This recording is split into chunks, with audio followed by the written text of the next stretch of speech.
रीवा में 3 साल यूं तो अधिकारियों का आना जाना लगा रहता है। यहाँ रहता है तो उनका काम, उनकी उपलब्धियां। खैर, कलेक्टर प्रतिभा पाल की भी उपलब्धियां कम नहीं है। बड़े काम, ऊंचे नाम के बीच आरोप प्रत्यारोप तो लगते ही रहते हैं।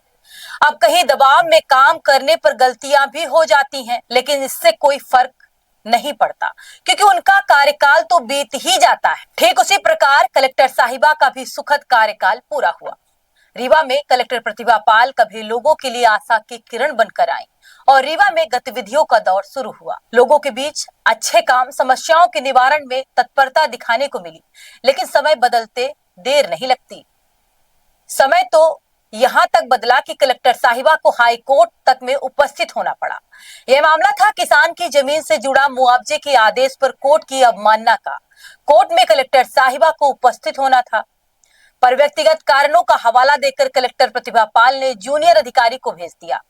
फिर क्या था, कलेक्टर मैडम को डांट पड़ी और 4 घंटे में हाई कोर्ट में उपस्थित होना पड़ा। एक दूसरा मामला भी हाई कोर्ट में उपस्थित होने का है।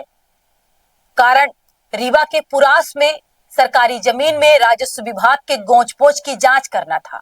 कलेक्टर मैडम को लगा होगा विभागों की जांच क्या करना। फिर क्या, हाई कोर्ट तो हाई कोर्ट है, जज साहब कमाल।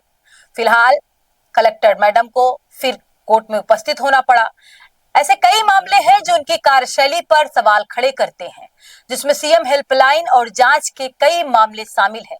जन सुनवाई तो लगती थी और जन समस्याएं भी आती थी, पर समस्या निवारण की युक्ति व्यक्ति देखकर दी जाती थी। अब इसे दबाव कहें या कलेक्टर मैडम का दबदबा, किंतु केवल ऐसा ही नहीं है, कई मामले ऐसे भी हैं जिसमें कलेक्टर मैडम की तारीफ भी होनी जायज है। जहां मैडम एक्शन अवतार में दिखी, औचक निरीक्षण, ऐसे में स्टाफ बोले आज तो बचना मुश्किल है। एसआईआर में लापरवाह, कर्मचारियों का निलंबन, स्कूलों में खुद पहुंचकर पढ़ाई की रियलिटी चेक, उपार्जन केंद्रों पर सख्ती, तौल सही नहीं तो रोल सही। सिमरिया स्वास्थ्य केंद्र जहां निरीक्षण की खबर बन गया। और जब पेट्रोल, डीजल, एलपीजी का संकट आया तो मैडम मैदान में उतरकर बोली अफवाहों से बचिए। इस तरह कई छोटे बड़े मामले के बीच आकर लोगों से जुड़ना कलेक्टर मैडम की कार्यशैली काफी चर्चा में रही। खैर छोड़िए, कामों के बीच आरोप प्रत्यारोप और तारीफों का सिलसिला चलता रहता है।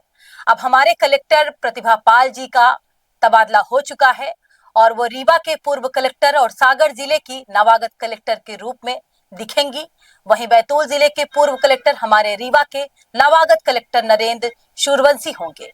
अब देखना होगा कि हमारे नए कलेक्टर साहब की क्या उपलब्धियां रहती हैं, जबकि शुरुआती प्रभावी कार्यशैली के साथ हो चुकी है और कलेक्टर साहब दफ्तर से पहले जनता के बीच पहुंच चुके हैं, जो आज चर्चा का विषय बन चुका है। फिलहाल टीवी फर्स्ट की ओर से दोनों अधिकारियों को शुभकामनाएं और आप देखते रहिए हर सच की पहली दस्तक टीवी फर्स्ट।